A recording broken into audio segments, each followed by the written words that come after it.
जंगल के सभी जानवर बहुत प्यार से रहते थे। वे सारे सुख दुख एक दूसरे के साथ बांटते थे। एक दिन मोनू नाम का एक खरगोश नारियल के पेड़ के नीचे आराम कर रहा था। जैसे ही उसने झपकी ली, दो बड़े से नारियल फल के उसके सिर के ठीक ऊपर गिर पड़े। मोनू फौरन उठ खड़ा हुआ।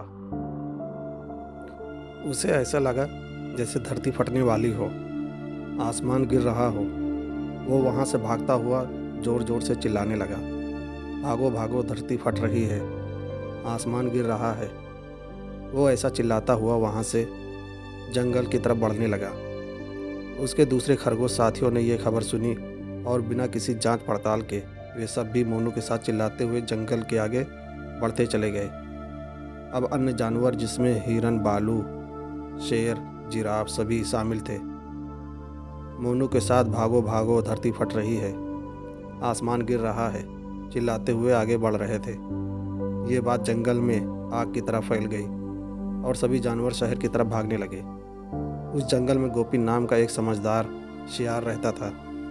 सभी को भागता हुआ देख उसने हिरन से पूछा, आप इस तरह अचानक कहाँ भागे जा रहे हैं? हिरन ने कहा, मुझे तो भालू ने बताया कि हम पर संकट छाया है, आसमान गिर रहा है और धरती फट रही है, इसलिए हम सब भाग रहे हैं। गोपी ने भागते हुए भालू से पूछा, आप सब कहाँ भाग रहे हैं? भालू ने भी इस बारे में सही उत्तर नहीं दिया और अन्य जानवरों की ओर इशारा कर दिया। फिर घूम फिर कर अंत में बात मोनू खरगोश पर आकर रुकी। मोनू खरगोश से गोपी सियार ने पूछा, आपको कैसे पता चला कि धरती फट रही है, आसमान गिर रहा है? मोनू ने जवाब दिया, जब मैं नारियल के पेड़ के नीचे सो रहा था तब मैंने ऊपर से आसमान गिरने की आवाज़ सुनी और मुझे लगा धरती फट रही है। मोनू यह बात सुनते ही समझ गया कि आखिर माजरा क्या है। वो सभी जानवरों को लेकर उस नारियल के पेड़ के नीचे जा पहुंचा। पेड़ के नीचे नारियल के फल गिरे हुए थे। गोपी ने मोनू के साथ सभी जानवरों को समझाते हुए कहा, कोई आसमान नहीं गिर रहा है, कोई धरती नहीं फट रही। नारियल गिरने पर मोनू डर गया।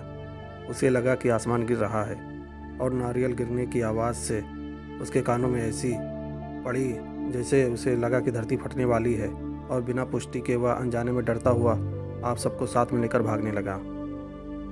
जब सब जानवर ने यह बात सुनी तो सब ठहाका मारकर मोनू पर और खुद पर हंसने लगे। सभी को अपनी गलती का एहसास हो रहा था।